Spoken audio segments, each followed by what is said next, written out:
کانا کانی کی پوری بعد غسل کرنے سے جان کو خطرہ ہو سکتا ہے، کیونکہ غسل کرنے سے خون کی روانی تیز ہو جاتی ہے۔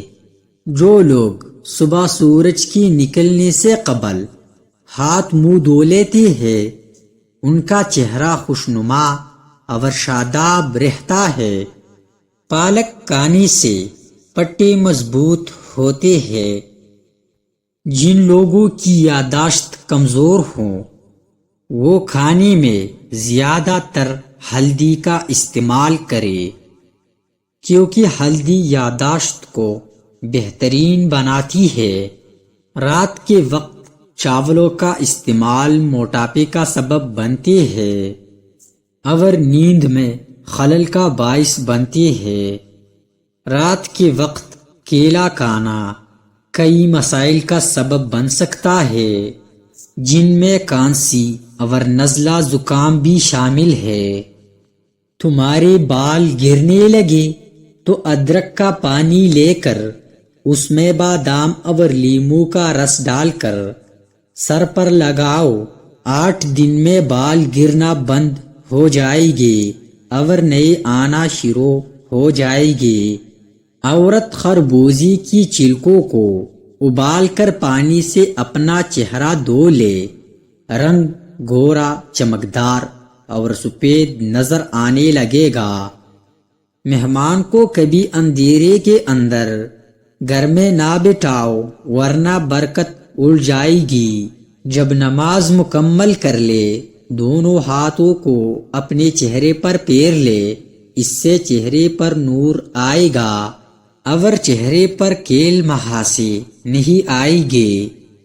گھر کی چٹائی ہسپتال کے بیڈ سے 1000 بہتر ہے، اور رزق کی تنگی سانس کی تنگی سے 1000 بہتر ہے۔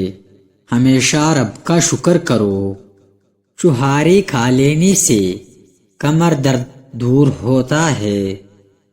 جو لوگ سونے سے پہلے واش روم نہیں جاتے ان پر بڑھاپا جلدی حاوی ہوتا ہے۔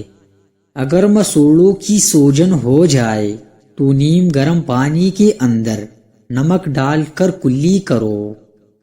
اگر آپ اپنی آواز کو خوبصورت بنانا چاہتے ہیں تو نہار منہ نیم گرم شہد چاٹ لیا کرے۔ مچھلی کا تیل سر پر لگا لو، بال گھنے ہو جائے گے۔ اگر رات کو سوتے وقت آپ کو اچھے خواب آئے تو جان لو کہ آپ کے گھر میں کوئی نہ کوئی خوشی آنے والی ہے۔ ناک پر تیل لگانے سے ڈپریشن کم ہوتا ہے۔ اگر آپ بلڈ پریشر کے مریض ہیں، جب بھی نہائے فوراً بعد پانی کا گلاس پی لے۔ بلڈ پریشر ساری زندگی نارمل رہے گا۔ اگر نہار منہ چہرہ دھوتے وقت پانی میں لیموں کے چند قطرے شامل کر لیے جائے تو چہرے کی جلد نرم و ملائم رہتی ہے۔ جلد کے امراض سے بچنا ہے تو نہانے کے بعد آخر میں جسم پر ٹھنڈا پانی بہائے۔ دل کے مریض کو سیب کا مربع کھانا چاہیے۔ معدے کی تیزابیت کو دور بھگانا ہے تو ادرک کا استعمال زیادہ کرے۔